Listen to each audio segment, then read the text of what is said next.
Bonjour, nous sommes lundi 17 août 2026. Et avant de commencer cette émission, permettez-moi de faire une très brève annonce. Demain, je pars avec ma famille, ma femme et mes enfants pour de courtes vacances d'été en Allemagne. Je serai de retour à Londres le 26 août, mais assez tard dans la soirée. Vous me verrez donc probablement reprendre le travail depuis ma chambre à Londres le 27 août. Je pense faire encore une vidéo avant de quitter Londres demain pour l'Allemagne. Évidemment, quand on est en vacances, on essaie de prendre ses vacances au sérieux. Je serai avec ma famille et il y a toujours la question de la disponibilité d'une bonne connexion Internet.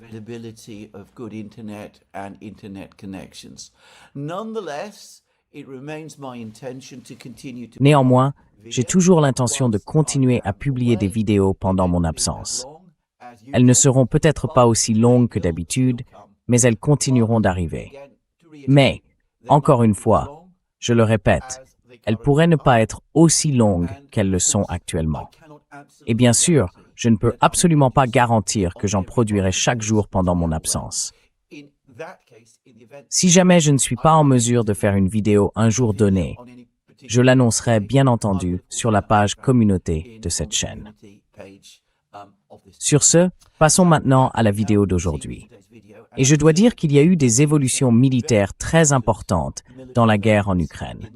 Elles sont, fait inhabituel, exceptionnellement importantes, et elles semblent également indiquer que les événements sur les champs de bataille se dirigent vers une issue spectaculaire.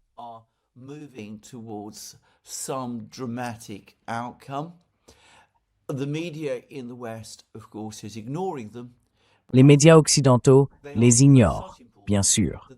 Mais je pense que ces éléments sont d'une telle importance que c'est par eux que je vais commencer mon analyse de la situation du conflit en Ukraine aujourd'hui. Le premier, c'est que, pour la deuxième fois seulement depuis le début de ce conflit, et pour la première fois depuis environ un an, les Russes ont lancé une attaque contre l'un des ponts qui traverse le Dniepr. Et cette attaque, cette fois, contrairement à la précédente, qui avait eu lieu, de mémoire, il y a environ un an, contre un pont dans la ville de Dnipro, cette attaque contre un pont à Zaporizhia, dans la ville de Zaporizhia, semble bien avoir eu pour objectif d'endommager le pont et peut-être de le mettre hors service, même s'il ne semble pas jusqu'à présent avoir subi de dommages à sa structure.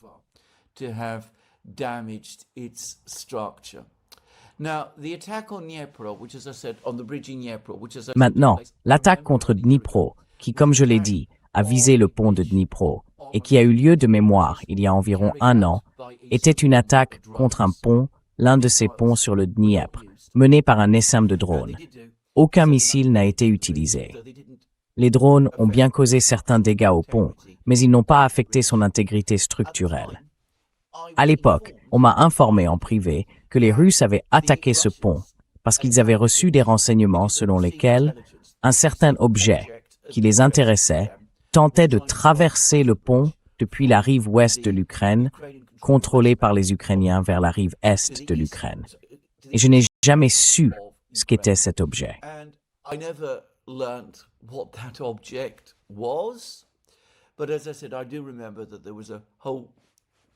Mais comme je l'ai dit, je me souviens qu'il y a eu tout un essaim de drones qui a attaqué le pont. Le pont a été fermé pendant environ une semaine. Il y a eu d'importants embouteillages et des perturbations logistiques. Mais ensuite, les Ukrainiens ont réparé les dégâts, le pont a été remis en service et nous n'en avons plus entendu parler. Cette attaque contre le pont à Zaporizhzhia est différente. Là encore, je ne connais pas la nature exacte du système d'armes utilisé pour attaquer ce pont, mais il ne semble pas qu'il s'agisse d'un drone ou d'un essaim de drones. J'ai vu des images vidéo de ce qui est présenté comme l'attaque contre le pont lui-même. On y voit une grande explosion avec beaucoup de fumée. Cela laisse penser qu'il s'agissait d'un type de missile. Encore une fois, je ne suis pas sur place. Je n'ai pas les données.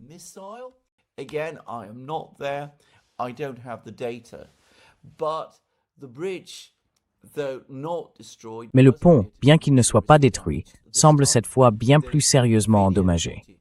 Il existe des images du pont lui-même, filmées par des piétons qu'il traversait et qui ont enregistré les dégâts. Et à l'heure actuelle du moins, le pont semble inutilisable pour les véhicules motorisés. C'est très intéressant. Jusqu'à présent, les Russes n'avaient pas sérieusement tenté d'endommager ou de démolir les ponts sur le Dniepr. Les commentaires et les spéculations sur les raisons pour lesquelles ils se sont abstenus de le faire ont été incessants. Dans une émission récente, j'ai émis l'hypothèse que c'était peut-être parce que les Russes avaient un projet de traverser eux-mêmes le Dniepr et qu'ils avaient besoin des ponts pour cela.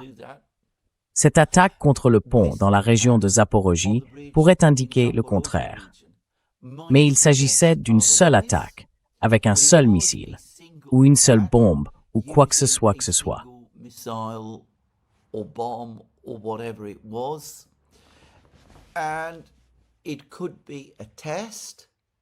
Et cela pourrait être un test pour déterminer si les systèmes de guidage russes sont suffisamment précis pour toucher les travées de ces ponts. Dans ce cas, nous pourrions voir davantage d'attaques contre d'autres ponts sur le Dniepr, et ce, assez rapidement.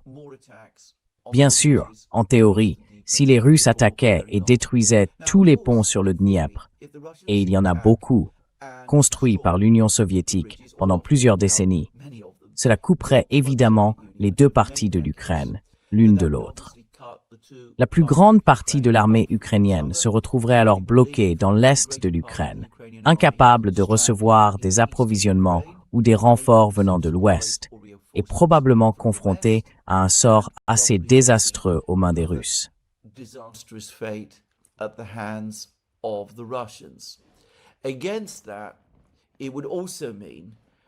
En contrepartie, cela voudrait aussi dire que les Russes ne pourraient plus utiliser eux-mêmes les ponts pour traverser vers la rive ouest du Dniepr.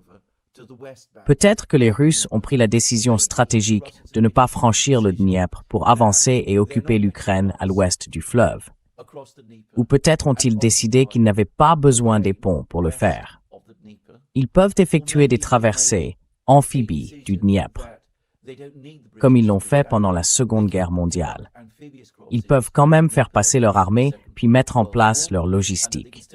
Ou peut-être ont-ils l'intention d'avancer vers l'ouest, en Ukraine occidentale, depuis le nord, là où l'armée russe est en réalité positionnée à l'ouest du Dniepr, en Biélorussie.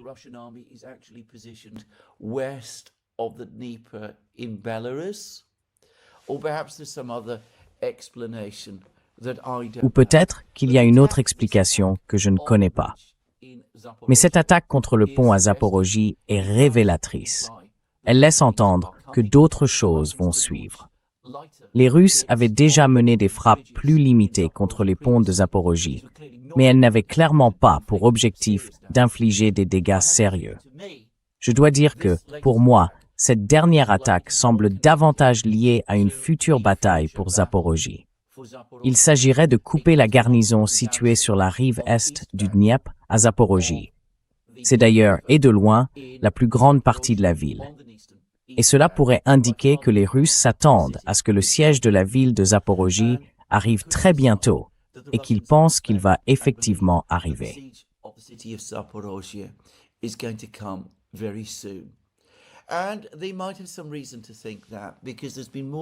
Et ils ont peut-être des raisons de le penser, parce qu'il y a eu davantage de nouvelles ce matin en provenance de la région d'Orekov. Orekov est la seule ville importante de la région de Zaporojie, en dehors de la ville de Zaporojie elle-même, qui reste encore de façon précaire, sous contrôle ukrainien. Comme je l'ai expliqué dans de précédentes émissions, les Russes sont entrés dans Orekov. Des combats de rue y ont lieu. Orekov est prise d'assaut. Des images vidéo semblent montrer des troupes russes profondément engagées dans Orekov, s'approchant de ses quartiers centraux. Et aujourd'hui, nous avons appris que les forces russes qui avançaient vers Orekov, même et vers la ville de Zaporojie, plus à l'ouest, ont encore progressé.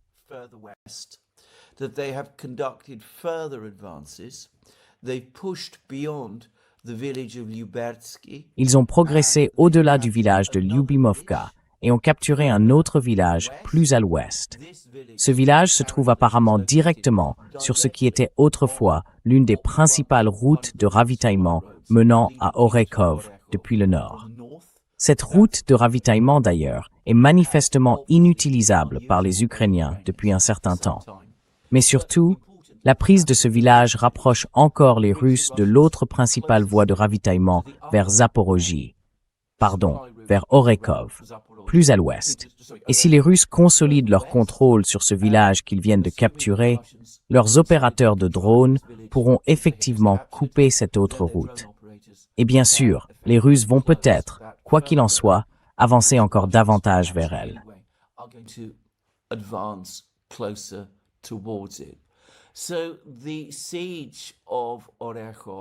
Donc, le siège d'Orekov est bel et bien en cours. Les Russes ont diffusé davantage d'images de leurs bombardiers Sukhoi, 34 larguant des bombes, de très nombreuses bombes FAB et CAB sur Orekov.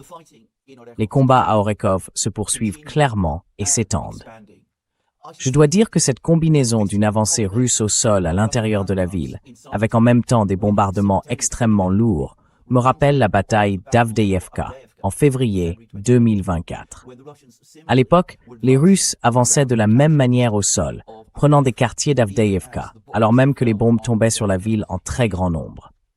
Ce schéma semble se répéter à Orekov. Je soupçonne que les jours d'Orekov, sous contrôle ukrainien, seront très peu nombreux.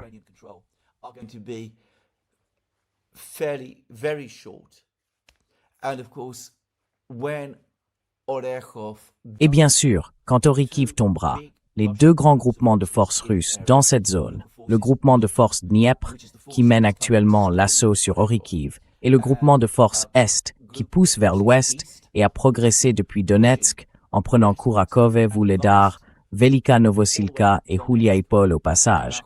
Ces deux groupements vont se rejoindre. Ils formeront alors une force très puissante qui encerclera la ville de Zaporijia. Les Russes, je pense, ont de plus en plus de chances, au minimum, d'atteindre les abords de la ville de Zaporijia avant la fin de cette année.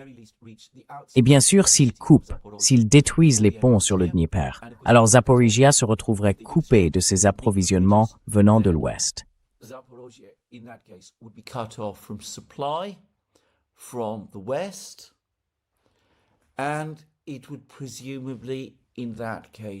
Et dans ce cas, elle tomberait vraisemblablement assez vite, ce qui serait un coup terrible pour l'Ukraine. Nous parlons de l'une des villes industrielles les plus grandes et les plus importantes d'Ukraine. Bref, c'est un secteur où les événements évoluent très rapidement en ce moment et où nous avons vu, au cours des dernières 24 heures, des développements très importants. Mais l'autre secteur, qui est peut-être au final encore plus important, c'est la zone autour de Dobropilia, d'Alexeyevo-Drushkovka, de Drushkovka elle-même et de Kramatorsk. C'est l'extrémité sud de la ligne des villes fortifiées, tout à l'ouest du Donbass. Elle constitue la dernière ligne de défense dont disposent les Ukrainiens dans le Donbass et, à certains égards, la dernière ligne de défense cohérente dont disposent les Ukrainiens dans l'est de l'Ukraine, jusqu'à ce qu'on atteigne le fleuve lui-même au centre de l'Ukraine. Let's see.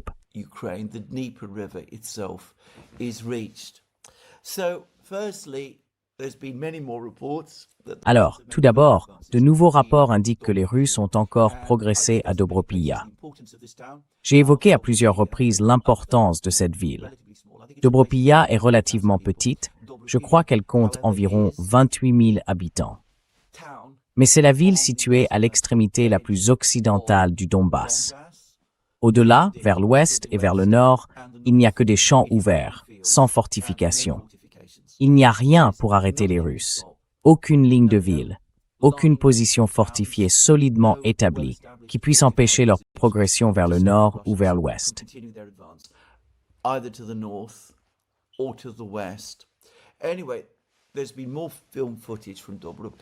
Quoi qu'il en soit, de nouvelles images venant de Dobropilia, ainsi que d'autres informations, montrent que les Russes continuent d'avancer plus profondément dans Dobropilia et de s'emparer de nouveaux secteurs. Nous avons aussi eu là encore des images très similaires depuis Dobropilia. L'aviation russe y est très active, larguant un grand nombre de lourdes bombes FAB et CAB sur la ville, faisant pleuvoir les bombes sur les défenseurs. C'est ce qu'ils font actuellement à Orikhiv et ce qu'ils avaient fait auparavant à Avdiivka. Et une fois de plus, il semble que l'assaut contre Dobropilya progresse régulièrement.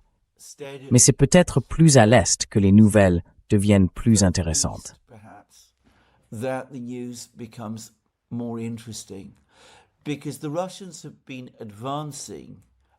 Car les Russes progressent, comme je l'ai expliqué dans plusieurs émissions, le long d'une ligne de villages située entre Dobropilya et Kramatorsk. Et ce matin, le ministère russe de la Défense et le groupement de forces Centre ont affirmé qu'un autre village, situé plusieurs kilomètres au nord de l'endroit où les Russes étaient censés se trouver, un village appelé Andriivka, avait désormais été capturé par l'armée russe. Cela a surpris la plupart des commentateurs, car Andriivka semblait se trouver plusieurs kilomètres au-delà des lignes de front russes. Si les Russes l'ont effectivement capturé, cela laisse penser que les défenses ukrainiennes dans cette zone s'effondrent. Mais l'autre élément essentiel à souligner au sujet d'Andriivka, c'est qu'il se trouve lui aussi sur des axes routiers.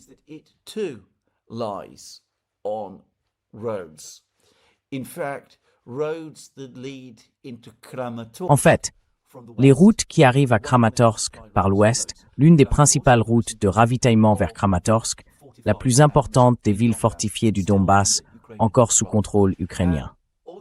Et aussi, si les Russes parviennent à consolider leur position à Andriivka, l'autre grande route de ravitaillement vers Kramatorsk, celle par laquelle arrive en fait l'essentiel des approvisionnements ukrainiens venant de l'ouest. Cette route majeure commence à paraître vulnérable. Elle se trouve encore à environ 10-15 km plus au nord. Il resterait donc une distance importante à parcourir. Mais cela commence désormais à sembler un objectif atteignable. Cette prise revendiquée d'Andriivka a été annoncée à la fois par le ministère russe de la Défense et par le groupement de forces Centre.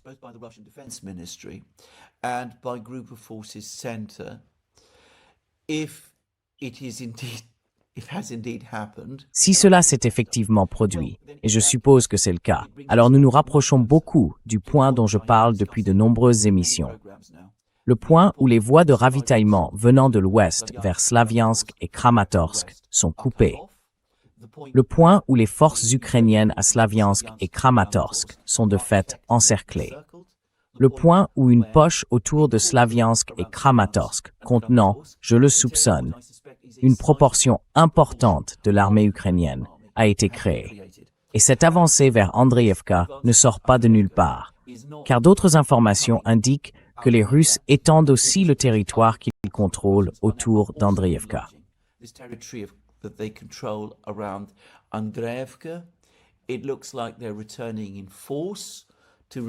On dirait qu'ils reviennent en force pour réoccuper les villages de Zoloty Kolodiaz et de Kucheriv Yar, qu'ils avaient occupés brièvement durant l'été dernier, pendant les batailles de Pokrovsk. D'autres informations font état d'une extension par les Russes de leur tête de pont tout près des limites orientales de Kramatorsk. Et Denis Pouchilin, le chef nommé par la Russie du gouvernement régional de Donetsk, vient maintenant de confirmer, c'est je crois, le premier haut responsable russe à le faire, que les Russes combattent désormais activement et prennent d'assaut Alexeyevo-Drushkovka. C'est la ville située au nord de Konstantinovka, et c'est maintenant le point le plus au sud de la ligne fortifiée de ville qui va de Sloviansk en passant par Kramatorsk et Drushkovka jusqu'à Alexeyevo-Drushkovka, au sud.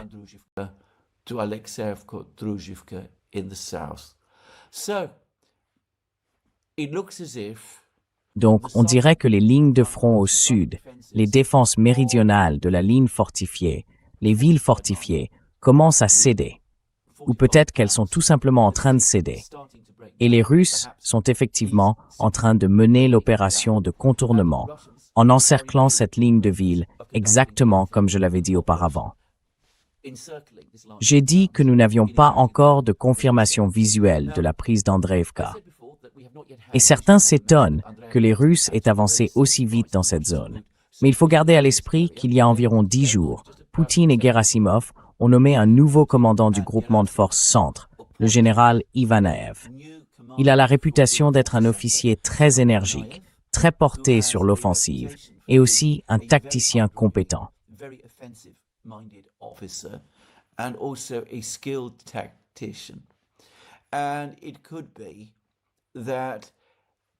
Il se pourrait que cet officier supérieur qui prend le commandement, ce nouveau commandant russe, soit arrivé, et cela arrive parfois, et redonné de l'élan aux forces qu'il commande.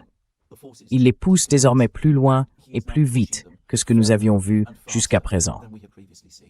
À mon avis, si Andriivka est tombée, si elle est effectivement tombée, alors l'Ukraine est au bord d'un désastre dans la bataille de Sloviansk-Kramatorsk. Si les événements continuent dans cette direction, ce qui se produira sera de très loin le pire désastre que l'Ukraine aura subi au cours de cette guerre.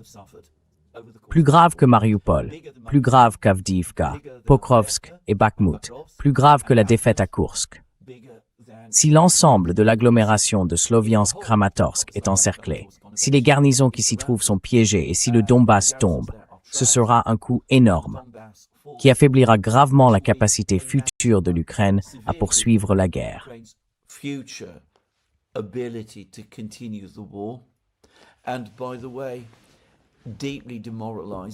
Et au passage, cela démoraliserait profondément la société ukrainienne, un point sur lequel je reviendrai bientôt. Et bien sûr, si cela se produit en même temps que la chute d'Orekov et l'arrivée de l'armée russe aux portes de la ville de Zaporizhia, alors le sentiment de crise qui va commencer à s'emparer de l'Ukraine paraîtra encore plus grand. Avant de passer à autre chose, je dois rapidement préciser que Pouchilin, le chef du gouvernement régional de Donetsk, le gouvernement régional nommé par la Russie, a également dit quelque chose sur la situation à l'extrémité nord de la ligne des villes fortifiées, dans la région de Liman et ce territoire-là. Il a déclaré que les Russes sont désormais prêts à attaquer la ville de Sviatogorsk. Sviatogorsk se trouve au nord-ouest de Liman. C'est un important centre religieux, avec un célèbre monastère orthodoxe.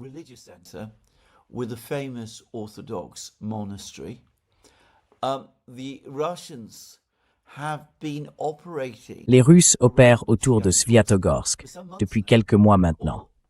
Tout cela est lié, d'une manière ou d'une autre, à ces batailles très compliquées dans cette partie de la ligne de front. Elles concernent bien sûr Liman elle-même, où nous ne comprenons toujours pas pleinement pourquoi la prise de Liman a été retardée, malgré les affirmations répétées du ministère russe de la Défense, selon lesquelles toute la ville serait sous contrôle russe. Mais quoi qu'il en soit, si les Russes prennent Sviatogorsk et annoncent enfin aussi la prise de Liman, il faudra en conclure qu'une grande bataille a eu lieu dans cette zone, que les Russes l'ont remportée, et que l'agglomération Sloviansk-Kramatorsk est elle aussi en train d'être encerclée par le nord. Ce qui, bien sûr, ne ferait qu'aggraver le sentiment de désastre auquel nous sommes confrontés.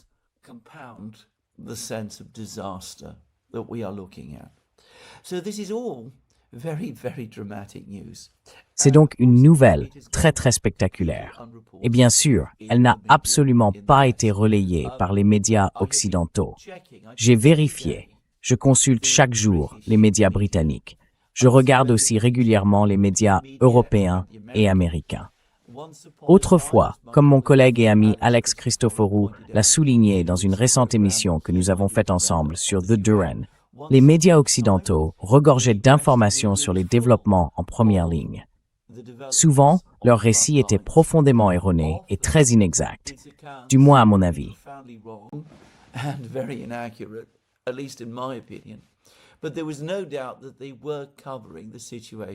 Mais il ne faisait aucun doute qu'ils couvraient la situation sur le front, à leur manière.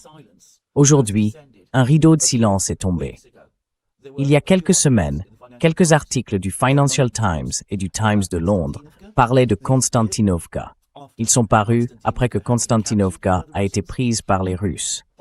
Mais ces deux articles affirmaient que Konstantinovka était toujours disputée, tout en reconnaissant que la situation des Ukrainiens sur place empirait de plus en plus.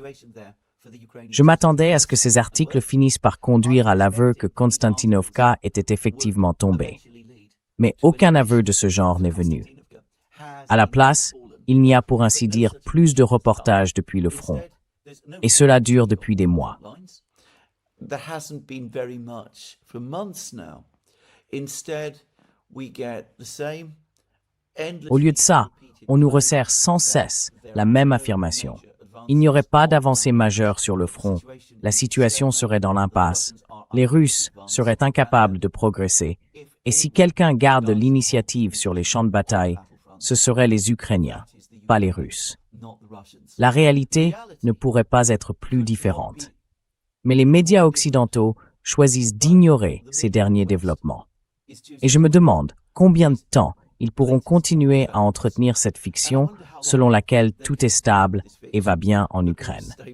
D'ailleurs, je me demande de plus en plus si même la chute de Slaviansk-Kramatorsk et la prise par les Russes de l'ensemble du Donbass seront jugées dignes d'intérêt et rapportées en détail dans les médias occidentaux, voire rapportées tout court. J'y reviendrai un peu plus loin. I'll come to that further shortly. Anyway, none of this is happening, but none of this is. Quoi qu'il en soit, rien de tout cela ne se produit, mais rien de tout cela n'est rapporté. Et cela, bien sûr, n'en diminue en rien l'importance. Nous avons donc une percée des Russes dans le Donbass, et ce qui ressemble à une percée russe qui se développe rapidement dans la région de Zaporizhia. Autrefois, il y avait des négociations, il y avait de la diplomatie. On pouvait penser qu'une fois le Donbass, et peut-être les deux autres régions, pris par les Russes, ceux-ci seraient davantage disposés à envisager un cessez-le-feu. Je dois dire que de moins en moins de gens le pensent aujourd'hui. Marat Khairulin, le correspondant de guerre russe, n'y croit pas. Et j'ai remarqué que le blogueur qui écrit les excellents articles du site Substack Events in Ukraine n'y croit pas non plus. For the Substack site events in Ukraine, and I don't believe it either.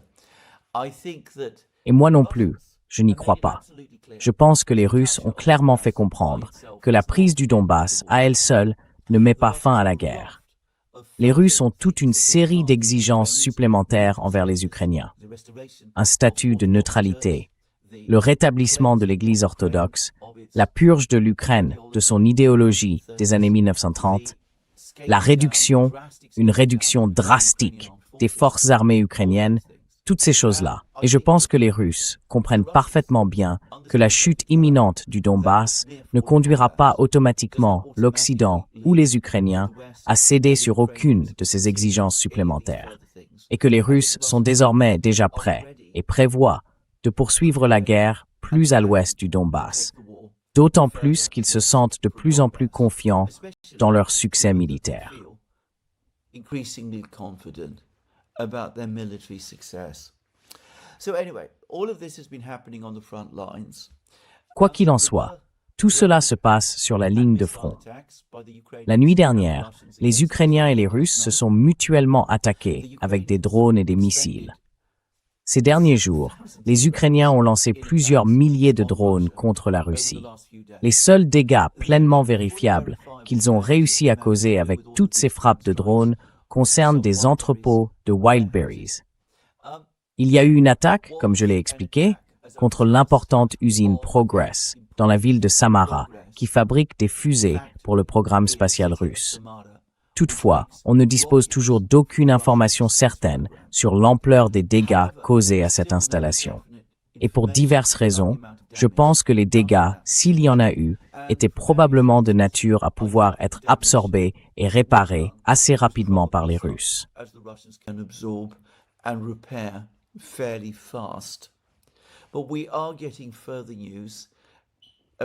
Mais nous recevons de nouvelles informations sur les dégâts bien plus dévastateurs que les Russes ont réussi à infliger à l'Ukraine avec leurs frappes, qui ont eu lieu sur la même période que les importantes frappes ukrainiennes contre la Russie.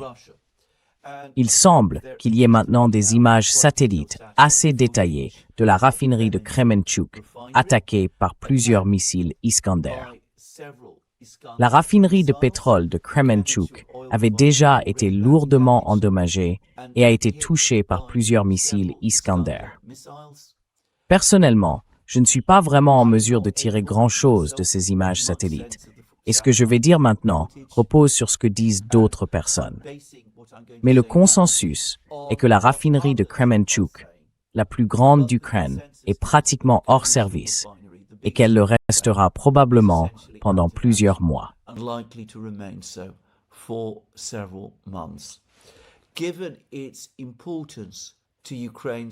Compte tenu de son importance pour le secteur énergétique ukrainien, cela signifie que l'Ukraine va manquer de carburant raffiné, de diesel et d'essence. Elle va devoir dépendre davantage des approvisionnements en diesel et en essence venant de l'Union européenne. Or, le diesel commence lui aussi à se raréfier de plus en plus au sein même de l'Union européenne.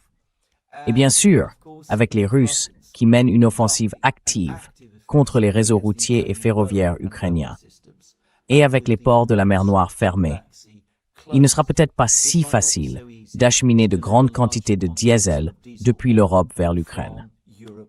Il est donc tout à fait plausible que d'ici peu, les pénuries de carburant commencent à s'aggraver, à s'intensifier en Ukraine même.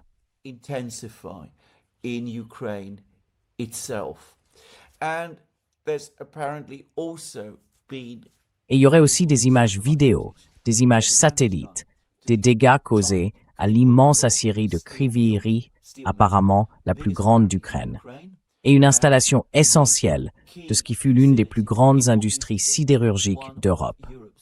Apparemment, cette aciérie, ce vaste complexe industriel, a elle aussi été frappée par plusieurs missiles Iskander.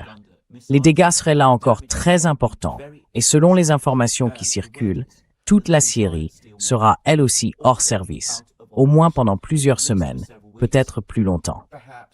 Là encore, pour cette évaluation, je m'appuie sur ce que disent d'autres personnes qui ont vu les images, les photos.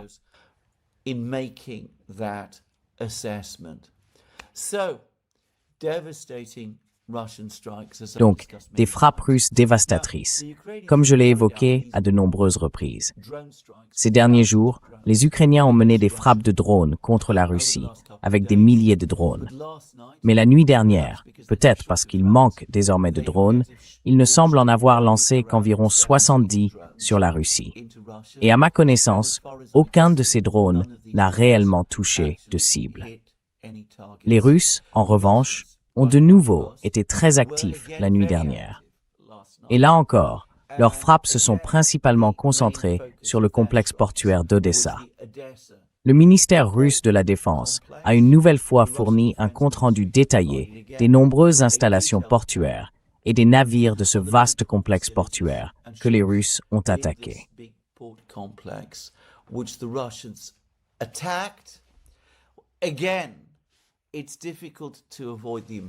Encore une fois, il est difficile de ne pas avoir l'impression que les ports ukrainiens et l'ensemble de leurs infrastructures portuaires subissent des dégâts considérables et que les Russes ont pleinement l'intention de resserrer le blocus de l'Ukraine qu'ils ont désormais mis en place. Quoi qu'il en soit, voilà où en est la situation aujourd'hui dans la guerre aérienne.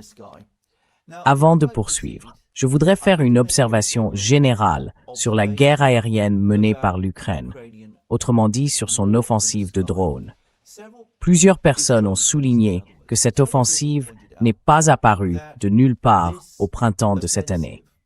Les Ukrainiens ont mené des frappes de drones de grande ampleur contre la Russie en 2024 et en 2025. Mais il y a eu une forte escalade cette année. But there was a big escalation this year. Et il est probable que les Européens et les Américains préparaient depuis un certain temps cette grande offensive de drones que nous avons vue cette année. Il a été avancé que la production de masse de drones avait commencé il y a un an, que ces drones avaient été stockés et que les Ukrainiens puisaient dans leurs réserves. Les Ukrainiens et leurs alliés, les Américains et les Européens, puisaient dans leurs stocks en menant leur offensive de drones contre la Russie. Je pense que c'est globalement exact, mais je vais ajuster la chronologie. Je me souviens que fin 2023, début 2024, Victoria Nuland elle-même s'est rendue en Ukraine, dans le cadre de ce qui était en réalité des visites d'adieu dans ce pays. valedictory visits to that country. And she, of course, has been one of the... Et elle a évidemment été l'une des principales architectes de la transformation de l'Ukraine.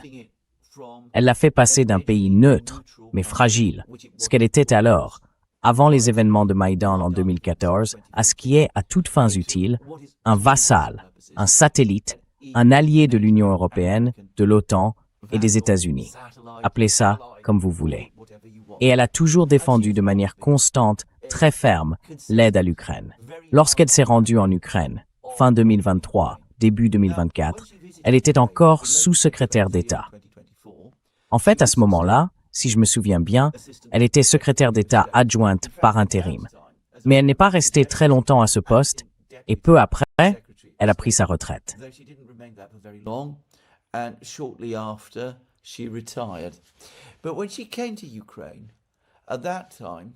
Mais lorsqu'elle est arrivée en Ukraine, à ce moment-là, l'offensive de Zaporizhia que l'Ukraine avait lancée en 2023, ou plus précisément que les États-Unis, les Européens et l'OTAN avaient lancée en 2023, en utilisant des soldats ukrainiens pour combattre les Russes, eh bien cette offensive avait été complètement vaincue par les Russes.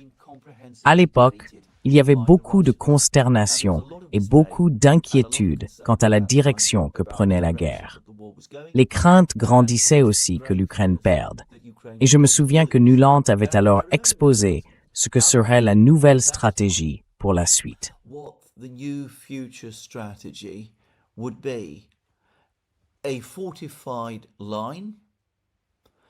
Une ligne fortifiée, une ligne de défense que, soi-disant, les Russes ne pourraient pas percer, combinée à des frappes à longue portée contre les Russes, des frappes à longue portée pour affaiblir et vaincre les Russes et les contraindre, à terme, à capituler. N'est-ce pas exactement ce que nous avons vu se dérouler ces derniers mois? Exactement le type de stratégie dont Nuland parlait à l'époque. Sauf que, bien sûr, cela ne s'est pas passé comme on aurait pu s'y attendre. Je pense que l'idée d'une offensive de drones, d'un mur de drones pour arrêter les Russes, ainsi que des positions fortifiées, de la ligne fortifiée et de tout cela, a probablement été élaborée à peu près à ce moment-là.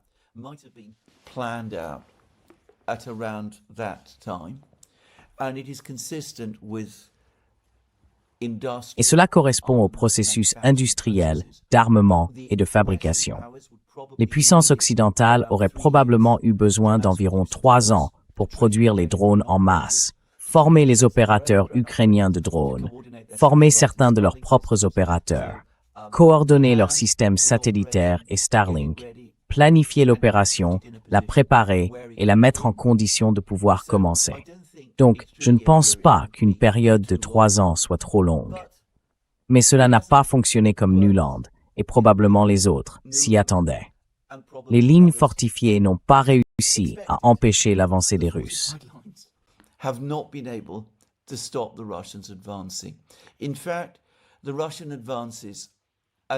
En fait, comme on le voit, les avancées russes s'accélèrent. Et il semble maintenant que le Donbass soit sur le point de tomber, sans qu'il y ait au-delà de défense digne de ce nom. Quant à l'offensive de drones, eh bien j'en ai parlé dans de nombreuses émissions, comme plusieurs autres personnes désormais. Et j'ai souligné les maigres résultats. Quelques raffineries touchées, mais la plupart sont maintenant de nouveau en service. Quelques entrepôts de Whiteberries détruits, mais cela ne change guère la réalité de la guerre. Et ce sont des dégâts que la Russie peut absorber. Et peut-être une frappe contre une usine qui fabrique des fusées spatiales. Mais nous n'avons pas les informations précises à ce sujet, et il est peu probable que ce soit si grave.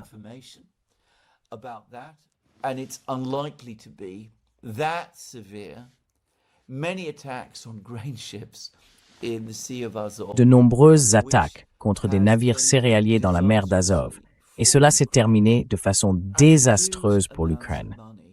Et d'énormes sommes d'argent ont été investies dans cette offensive de drones. On parle probablement de dizaines de milliards, au final pour obtenir très peu de résultats. Hier, dans mon émission, j'ai souligné que l'offensive ukrainienne de drones n'a aucun sens rationnel au regard du rapport coût-bénéfice. Et plusieurs personnes ont fait remarquer à juste titre dans les commentaires que, et pour les dirigeants ukrainiens, bien sûr, rien de tout cela n'a d'importance. Ce n'est pas leur argent qui est dépensé dans cette offensive de drones. C'est l'argent de l'Occident, ou plus précisément, l'argent des contribuables occidentaux. It is the West's money, or to be more precise, Western taxpayers' money. And Western taxpayers are never consulted. Et les contribuables occidentaux ne sont jamais consultés sur ces questions. Et cela n'inquiète pas les Ukrainiens. Cela n'inquiète pas non plus les gouvernements occidentaux qui ont donné cet argent aux Ukrainiens et qui l'ont investi dans l'offensive de drones. Et c'est absolument exact. C'est entièrement vrai. Zelensky, son équipe, les personnes qui dirigent l'entreprise 5 Point, tous ces gens tirent personnellement un très bon profit de cette offensive de drones. Et le fait que cette offensive de drones obtienne très peu de résultats et que les coûts pour la mener soient totalement disproportionnés par rapport à ces résultats réels, au fond, cela ne les préoccupe presque certainement pas beaucoup.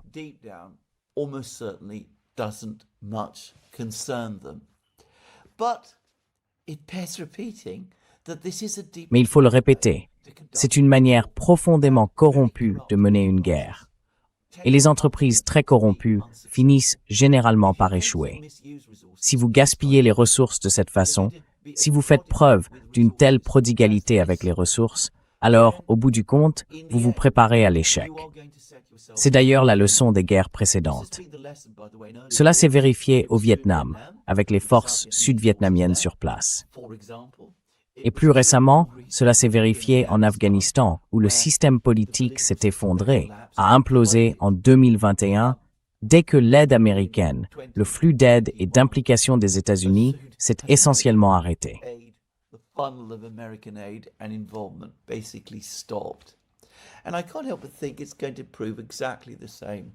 Et je ne peux m'empêcher de penser qu'il en sera exactement de même en Ukraine.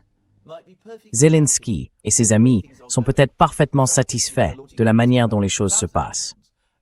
Le fait qu'ils lancent des centaines, des milliers de drones, coûtant chacun entre 60 000 et 200 000 dollars pour obtenir des résultats minimes, cela ne les inquiète peut-être pas beaucoup.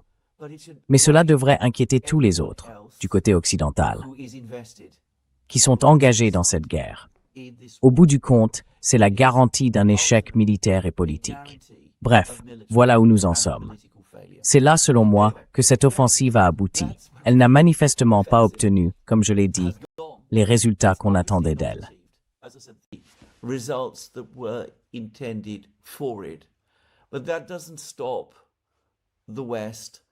Mais cela n'empêche pas l'Occident, ni les Ukrainiens eux-mêmes, de s'y accrocher davantage.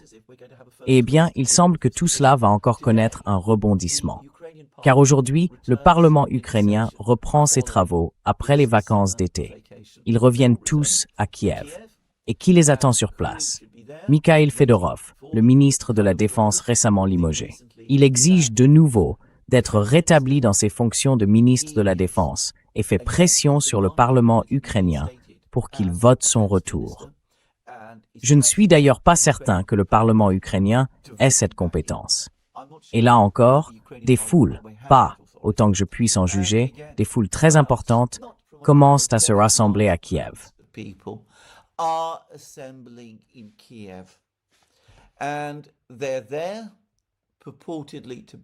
Et ils sont là, soi-disant, pour soutenir Fyodorov. Et tout cela se déroule alors même que nous faisons face à de multiples crises. La crise sur les lignes de front, la crise des effectifs, dont on a beaucoup parlé. Je comprends que les agences de recrutement ukrainiennes signalent désormais plus d'1,5 million de cas de personnes qui ne répondent pas aux convocations pour rejoindre l'armée, ainsi que des pénuries d'infanterie sur l'ensemble du front. Les problèmes économiques s'aggravent maintenant très rapidement. L'Ukraine ne peut plus exporter ou importer des marchandises par ses ports de la mer Noire, comme elle le pouvait autrefois. Ses liaisons routières et ferroviaires avec l'Ouest sont soumises à une pression croissante, et l'on craint la mise en service du système russe Rasvet.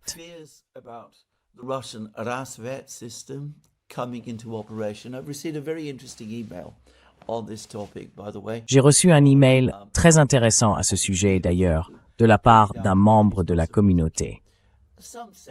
Il m'a fait remarquer qu'il est possible de se faire une idée à partir de sources ouvertes de ce qui se passe avec le système RASVET. Nous avons eu 2 lancements, avec un certain nombre de satellites qui entrent maintenant sur leurs orbites, mais la couverture reste très limitée. La constellation est encore très incomplète. Il s'agit peut-être d'une couverture minimale, de l'ordre d'1 ou 2 heures sur certaines parties de l'Ukraine au cours d'une journée donnée. Mais nous sommes encore très loin de voir cette constellation, ce système satellitaire, ce système de communication pleinement opérationnel. This communication system in full service, and I think this is probably true. Et je pense que c'est probablement vrai. Ce qui, bien sûr, comme je l'ai déjà dit, n'exclut pas que cela soit déjà utilisé dans une certaine mesure. Quoi qu'il en soit, tout cela. Mais évidemment, le système RASVET inquiète les Ukrainiens, non seulement à cause de ce qu'il fait aujourd'hui, mais aussi à cause de ce qu'il pourrait faire dans un avenir pas si lointain. Et puis il y a aussi une crise politique, avec Fyodorov, qui exige d'être rétabli dans ses fonctions, et des foules à Kiev qui demandent elles aussi qu'il soit rétabli. Pour revenir maintenant aux causes immédiates de cette crise, je répète ce que j'ai dit il y a peu. Lorsque Zelensky a limogé, dans un délai relativement court, d'abord Fyodorov, puis le principal critique de Fyodorov, le chef militaire, Alexander Syrsky, ces limogeages étaient le produit de l'échec dans la guerre. Failure in the war. The drone offensive's failure to achieve L'échec de l'offensive de drones à obtenir les résultats que ses planificateurs et ses concepteurs, peut-être en remontant jusqu'à Victoria Nuland en 2023, avaient imaginé et peut-être promis, et l'inquiétude de l'armée face à des pénuries d'infanterie devenues si critiques que la capacité de l'armée ukrainienne à repousser les Russes diminuait, et qu'après la chute de Konstantinovka, la situation devenait critique. Or, toutes ces préoccupations qui avaient précipité la crise initiale, le limogeage d'abord de Fyodorov puis de Syrsky il y a quelques semaines, se sont désormais considérablement aggravées. Les Russes ont pris Konstantinovka. Ils sont sur le point de prendre Orekov. Ils sont proches de prendre Dobropilia. On commence à voir une progression systématique vers l'encerclement et la prise des villes fortifiées du Donbass. Et l'Ukraine est désormais enclavée, coupée de la mer, et son économie s'effondre. and its economy is imploding. So, even though the people who are out there on the streets in Kiev, Même si les gens qui sont dans les rues de Kiev restent, me semble-t-il, relativement peu nombreux, et qu'il s'agit d'une foule occidentalisée et aisée, dont Zelensky ne se préoccupe probablement pas outre mesure, le simple fait qu'il soit là, qu'il manifeste, doit aussi renforcer le sentiment d'encerclement à Kiev, que tout le gouvernement Zelensky doit avoir l'impression de voir se développer autour de lui. Bien sûr, comme je l'ai dit à de nombreuses reprises, il y a une réponse à tout cela. Parler aux Russes. Mais c'est précisément la seule chose qu'ils ne peuvent pas faire.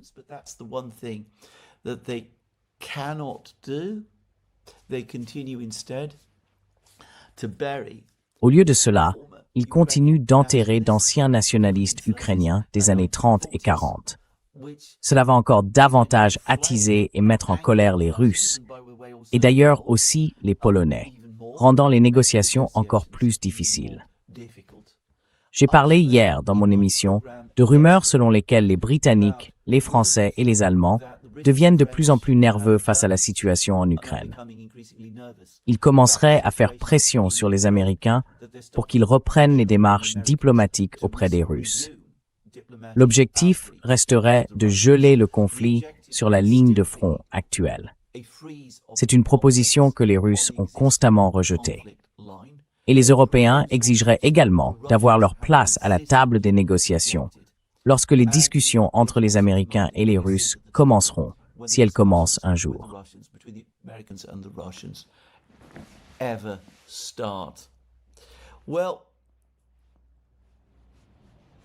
Eh bien, Même si le but de cette initiative diplomatique est sans aucun doute simplement de faire gagner du temps à l'Ukraine, il est extraordinaire de voir que même cette démarche très limitée provoque une réaction fortement négative dans certains secteurs du lobby pro-guerre.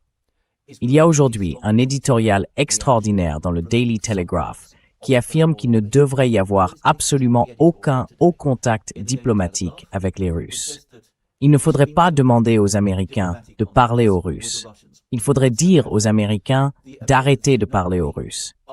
À la place, ce que les Américains devraient faire, ce que tout l'Occident devrait faire, c'est accepter les exigences de Zelensky et remettre à l'Ukraine tous les systèmes de missiles de défense aérienne qu'il reste à l'Occident.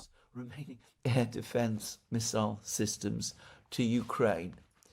And if this is done, if unrestricted... Et si cela se fait, si un soutien sans restriction est accordé à Zelensky et à l'Ukraine, le résultat ne sera pas une impasse.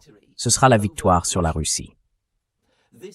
Cet éditorial du Daily Telegraph va en fait plus loin qu'un éditorial très similaire paru dans le Financial Times il y a environ une semaine, qui réclamait en substance la même chose. Au moins cet éditorial-là semblait envisager un gel du conflit avec la Russie. Cet éditorial du Daily Telegraph, alors même que l'Ukraine vacille sous le poids de crises multiples, militaires, économiques et politiques, continue de parler de victoires à obtenir. Et bien sûr, le Daily Telegraph n'est qu'un seul organe.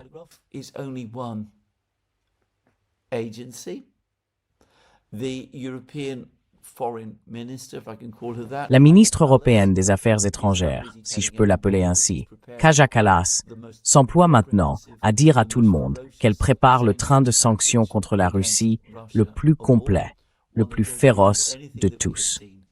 Un train qui va au-delà de tout ce que nous avons vu jusqu'ici. Rien que d'y penser, on en frissonne. Je veux dire, que peuvent-ils faire contre la Russie qui aille au-delà de ce qu'ils ont déjà fait? Kaja Kallas propose que les Américains et les Européens coordonnent ensemble ce train de sanctions. Ce qui me laisse penser qu'elle espère que Trump sera convaincu d'activer les sanctions écrasantes de Lindsey Graham et qu'il commencera à imposer des droits de douane de 100, 200 ou 300% à l'Inde, à la Chine ou à qui que ce soit d'autre. India, China or wherever. Again, baffling talk. Encore des propos ahurissants. S'ils étaient un jour mis en pratique, ils aggraveraient la crise énergétique mondiale en touchant d'abord et avant tout l'Occident. Et ils pousseraient sans aucun doute la Chine à durcir encore les restrictions sur les exportations de terres rares, qui apparemment ont déjà un effet paralysant sur l'ensemble du système industriel et militaro-industriel occidental. Mais Kaja Kallas continue de parler ainsi. Sa chef, Ursula von der Leyen, aussi, apparemment, ainsi que d'autres.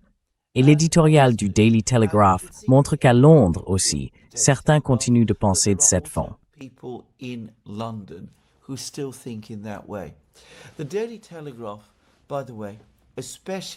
Le Daily Telegraph, soit dit en passant, m'étonne particulièrement. Au sein des médias britanniques, c'est le groupe de presse qui a défendu avec le plus de constance et d'acharnement l'attaque contre l'Iran, qui a eu lieu, qui a commencé en février de cette année. Ils ont affirmé à maintes reprises que l'Iran était faible et s'effondrerait rapidement, et que la population iranienne n'attendait que l'appel à se soulever pour renverser ses dirigeants. Or, cela s'est révélé faux sur tous les plans. De plus en plus de commentateurs parlent de la guerre dans le Golfe Persique comme d'un bourbier pour les États-Unis. Et pourtant, le Daily Telegraph n'en a rien appris.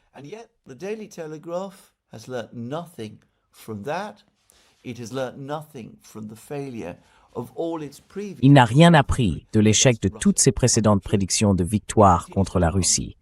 Il continue d'exiger que l'Occident redouble, triple, quadruple son engagement, et il promet toujours la victoire sur les Russes. C'est presque incroyable. Mais, comme je l'ai dit, le Daily Telegraph est loin d'être le seul, comme le montrent les propos de Kaja Kallas et ceux d'autres dirigeants occidentaux, en particulier européens. Le Daily Telegraph est en bonne compagnie. Enfin, voilà. La simple évocation d'une reprise des négociations entre les Russes et les Américains, alors même qu'il semble que ce soit les gouvernements européens qui fassent pression pour qu'elles reprennent, suffit à elle seule à provoquer une vive réaction de la part des partisans de la guerre. Angry backlash from advocates of the war. This, even as Ukraine's Et cela alors même que la situation réelle de l'Ukraine, sa situation concrète, continue de se détériorer presque d'heure en heure. À présent, le ministre russe des Affaires étrangères, Sergueï Lavrov, a accordé une interview très détaillée. Comme je l'ai déjà dit, il a exclu tout cessez-le-feu, exclu toute concession de la part des Russes. Il a dit que les Russes seraient disposés, enfin, prêts à rencontrer Witkoff et Kushner s'ils finissaient par se présenter à Moscou. Mais Lavrov ne cache guère qu'il pense que ces deux messieurs ne viendront pas avec quoi que ce soit de nouveau que les Russes accepteraient ou avec lequel ils pourraient travailler. Donc, il me semble que les négociations ou les discours sur les négociations, comme toujours dans cette guerre, ne mèneront absolument nulle part. is going to lead absolutely nowhere. It's not as if even the advocates Ce n'est pas comme si, même parmi les partisans de négociations en Europe, au sein des gouvernements européens, on voyait la moindre volonté de faire aux Russes le genre de concessions qui pourrait au moins les intéresser et les amener à prendre au sérieux les ouvertures qui leur sont présentées. Et bien sûr, comme je l'ai dit, même ces allusions marmonnées à des pourparlers suffisent à provoquer une réaction massive. Alors, que va-t-il se passer? Eh bien, il me semble que nous pourrons désormais le savoir d'ici quelques semaines. Les Russes, après avoir pris Orekov, vont pousser en direction du Dniepr et se rapprocher de plus en plus de la ville de Zaporojie. Il est probable que les ponts sur le Dniepr, dans la ville de Zaporojie, soient soumis à des attaques soutenues et qu'ils soient fermés. sustained attack and are going to be closed. Quite likely, they will be destroyed. Très probablement, ils seront détruits. Ukrainian garrison La garnison ukrainienne dans la ville de Zaporizhia se retrouvera alors piégée sur la rive est. and sooner or later, Et tôt ou tard, probablement plus tôt que plus tard, la ville tombera. in the meantime, Entre-temps, le Donbass tombera lui aussi, avec au moins une probabilité, peut-être même une forte probabilité, que les forces ukrainiennes continuent de défendre inutilement le Donbass, piégées et encerclées dans une poche, defending jusqu'au point de la défaite et de l'effondrement. and brought in Et chaque jour, les informations se multiplient sur le fait que les Russes étendent régulièrement le territoire qu'ils contrôlent dans les régions de Sumy et de Kharkiv. of the Russians La ville de Sumy semble de plus en plus encerclée, and Kharkiv et les Russes placent sous leur contrôle une part toujours plus grande de la région de Kharkiv, more and more Kharkiv prêts, à un moment donné, à lancer une avancée vers le territoire de Kiev. to begin an advance on Kiev. That, it seems to me, is the shape of things to come. Voilà, me semble-t-il, à quoi ressemblera la suite.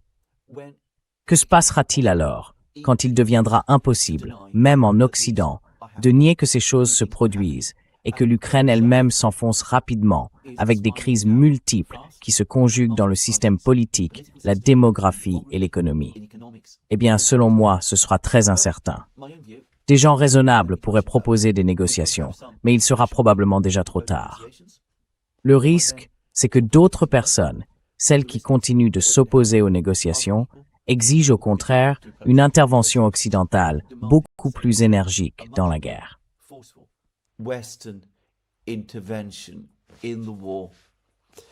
In the British media, on Sunday, Dans les médias britanniques, dimanche, le Sunday Times a publié un article, ou plutôt, a confirmé ce que nous savons tous être vrai. Des drones fabriqués au Royaume-Uni sont actuellement lancés vers la Russie dans le cadre de l'offensive de drones ukrainienne. into Russia Soit dit en passant, l'article ne dit rien des dégâts réels que ces drones infligent aux Russes. actual damage Quel était l'intérêt de cet article? are doing. À un certain niveau, je pense que cela relève de la politique intérieure. It's part of domestic politics. Il est assez largement connu que l'actuel Premier ministre, le nouveau Premier ministre, Andy Burnham, ne croit pas au projet ukrainien. Je ne veux pas dire qu'il ait l'intention de faire marche arrière. Au contraire, je pense qu'il estime n'avoir d'autre choix que de le poursuivre. Mais il aborde cette tâche sans le moindre enthousiasme.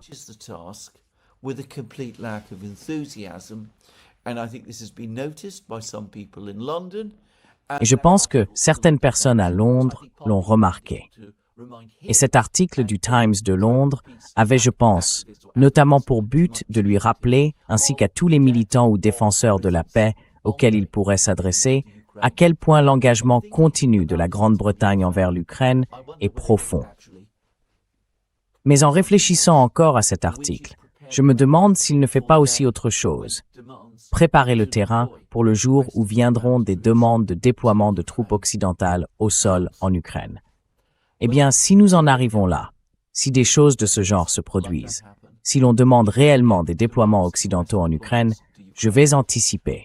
Je pense que ce serait un désastre qui pourrait fort bien annoncer la fin définitive de l'OTAN. Et cela suppose, bien sûr, que nous évitions une issue bien pire.